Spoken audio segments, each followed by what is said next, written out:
everyone, welcome back to the channel Last Minute Revision with RSM, and here I am back with another video.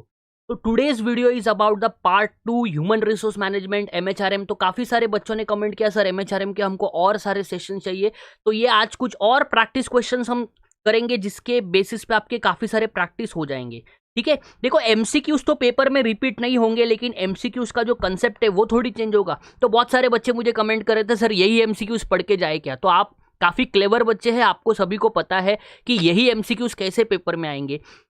मैंने ये try किया है कि हर एक concept को उठा के MCQ आपको एक्सप्लेन करूं, ताकि जो कंसेप्ट है वो अगर आपका क्लियर हो जाएगा तो पेपर में फिर कोई भी MCQ आने दो, हमको कोई उसमें से प्रॉब्लम नहीं होगी। ठीक है, तो ये सारे प्रैक्टिस क्वेश्चन है। मेरा इंटेंशन में ये है कि आपका मेन कंसेप्ट जो है उसके ऊपर थोड़ा ध्यान जाए और आपका कंसेप्ट जो है वो क्लियर हो जाए। ठीक है, पार्ट 2 स्टार्ट करेंगे। विच of the following is the first step in human resource planning. तो इनमें से ह्यूमन रिसोर्स प्लानिंग का पहला स्टेप कौन सा है? Analysing organisation objectives, estimating demand for human resources, monitoring and control and action plans. तो रिमेंबर, सबसे पहले हम ऑब्जेक्टिव्स को सेट करते हैं। जब तक आप ऑब्जेक्टिव्स को सेट नहीं कर सकते तब तक आप आगे के पॉइंट्स में जा ही नहीं सकेंगे। तो ह्यूमन रिसोर्स प्लानिंग का सबसे इंपॉर्टेंट ऑब्जेक्टिव है एनालाइजिंग ऑर्गेनाइजेशनल ऑब्जेक्टिव्स। फाइन, चलो। Job title, duties and responsibilities are part of. Do remember, मैंने आपको बताया था जॉब एनालिसिस के दो पार्ट्स होते हैं, एक होता है जॉब डिस्क्रिप्शन, एक होता है जॉब स्पेसिफिकेशन। ठीक है, तो जॉब ड्यूटीज रेस्पॉन्सिबिलिटीज ये किसका पार्ट है? ये पार्ट है जॉब डिस्क्रिप्शन का, और क्वालिफिकेशन वगैरह वो सब आएगा, हेल्थ फिटनेस वो सब आएगा। तो कहाँ का पार्ट हो जाएगा? That will be job specification. तो do remember this point, very important. Further, और एक point, qualification, skills and experience are part of job design, job specification, job description या जॉब रोटेशन। तो इसका राइट आंसर है job specification. Do remember, it's very confusing. Job design, job rotation, job enrichment, job enlargement, job analysis, job description, job specification, तो बहुत सारे points है। तो इसको आप ध्यान से एक बार पढ़ के रखें, रिवाइज करके रखें, ताकि कहीं से भी क्वेश्चन अगर बना तो आपको कोई प्रॉब्लम नहीं होनी चाहिए।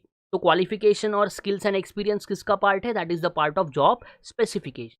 Question number 4, if the work or job is divided into simple and smaller sub parts, it is called as। अगर आप जॉब को या वर्क को छोटे छोटे पार्ट्स में या सिंपल पार्ट्स में अगर डिवाइड करोगे तो उसे क्या बोला जाएगा? Job simplification, autonomous work groups, job design या जॉब एनलार्जमेंट, तो उसको बोला जाएगा सिंप्लीफिकेशन। ठीक है, सिंपल पॉइंट्स में अगर डिवाइड कर रहे हो तो ऐसे याद रख सकते हो, that is simplification. Question number 5 में जाते हैं। Which of the following is consider as internal source of recruitment. If you remember, recruitment के दो सोर्सेस है, one is internal source and another is external source. तो इनमें से कौन सा इंटरनल सोर्स ऑफ रिक्रूटमेंट है? Promotions, campus recruitment, press advertisement, private consultancy services. तो remember, very very important point, internal और एक्सटर्नल के सोर्सेज को पढ़ के रखे, वहां से अगर क्वेश्चन बना तो आपका गलत नहीं होना चाहिए। So the right answer for this question is, everybody knows that, देखो कैंपस रिक्रूटमेंट एक्सटर्नल सोर्स में आता है, प्रेस एडवर्टाइजमेंट भी एक्सटर्नल सोर्स में आता है, private consultancy is also coming in the external source. तो प्रमोशंस जो है वो प्रमोशन ही एक इंटरनल सोर्स है, जो आपको ध्यान रखना है। तो promotion is the internal source. Question number 6, the process of searching prospective employees and stimulating them to apply for the jobs is called as। if you are very thorough with the concept, तो ये concept जो है, ये तो definition ही मैंने डाल दिया है, एडविन फिलिपो ने दिया हुआ डेफिनेशन है, the process of searching prospective employees and stimulating them to apply for the job. की हम लोगों को इंसिस्ट करेंगे कि जॉब के लिए अप्लाई करो, फिर हम उसमें से सेग्रीगेट करेंगे, तो दैट इज कॉल्ड रिक्रूटमेंट। तो रिक्रूटमेंट एक ऐसा प्रोसेस है जो हम लोगों को स्टिम्युलेट करते हैं कि ये जॉब के लिए अप्लाई करना है, और बाद में उसमें से फिर सेग्रीगेट किया जाता है, और सेग्रीगेशन के बाद फिर डिसाइड करते हैं कि किसे सिलेक्ट करना है, that is called a selection. Further, the act of increasing the knowledge and skill of an employee for doing a particular job is called as। तो ऐसा एक्ट जिसमें हम हमारे जो एम्प्लॉयज़ है, हमारे जो सबॉर्डिनेट्स है, उनको उनका नॉलेज और उनका स्किल एनहांसमेंट पे ध्यान देते हैं, that is called as training, counselling, mentoring, job rotation. तो आई थिंक आपको इसका आंसर ऑलरेडी पता है, इसका आंसर है ट्रेनिंग। ट्रेनिंग के डिफरेंट मेथड्स है, we have on the job method and off the job method, दोनों के दोनों ध्यान से पढ़ के रखे। अगर वहां से कोई MCQ बना तो आपको फिर प्रॉब्लम नहीं आनी चाहिए। Question number 8, which of the following training technique is used when subordinate is trained to perform the duties and responsibilities of a senior? तो इनमें से कौन सा ट्रेनिंग टेक्निक है? देखो, ऑन द जॉब और ऑफ द जॉब मेथड्स में से ये क्वेश्चन है, तो इनमें से कौन सा ट्रेनिंग मेथड है जिसमें जो सबऑर्डिनेट होता है उसे उसके सीनियर की ड्यूटीज और रेस्पॉन्सिबिलिटीज परफॉर्म करने दी जाती है? Case studies, job rotation, role playing या अंडर स्टडी? ध्यान रखना, ऐसे कंसेप्ट को बोला जाता है अंडर स्टडी।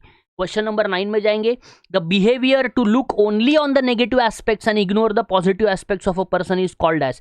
ये परफॉर्मेंस अप्रेजल चैप्टर में से डाला है मैंने। तो परफॉर्मेंस अप्रेजल में काफी सारे कंसेप्ट्स है, horn effect, hello effect, spill over effect, central tendency effect. ध्यान से पढ़ के रखना।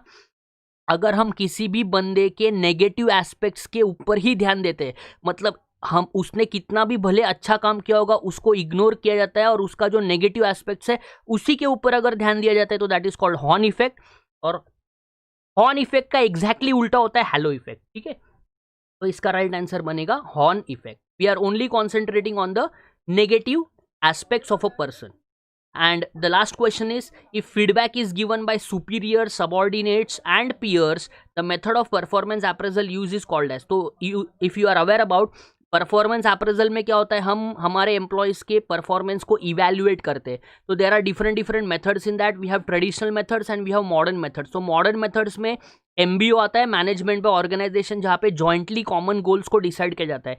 बार्स जो आपका है बिहेवियरली एंकर रेटिंग स्केल, ये भी आपका जो मॉडर्न मेथड ही है। असेसमेंट सेंटर्स और 360 डिग्री अप्रेजल, देखो गूगल जो है वो 360 डिग्री अप्रेजल को यूज करता है।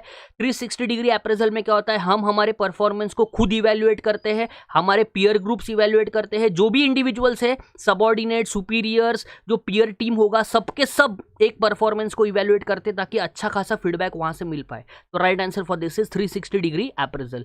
That's it from this session. अगर आपको अच्छा लगा है तो लाइक करें, अपने फ्रेंड्स में शेयर करें, और अगर आप पहली बार चैनल पे आए हो तो चैनल को सब्सक्राइब कर ले, बिकॉज ऐसे ही वीडियोस आपको टाइम टू टाइम मिलते रहेंगे। Thank you very much, bye bye all of you, take care, till then as always work harder, be smarter.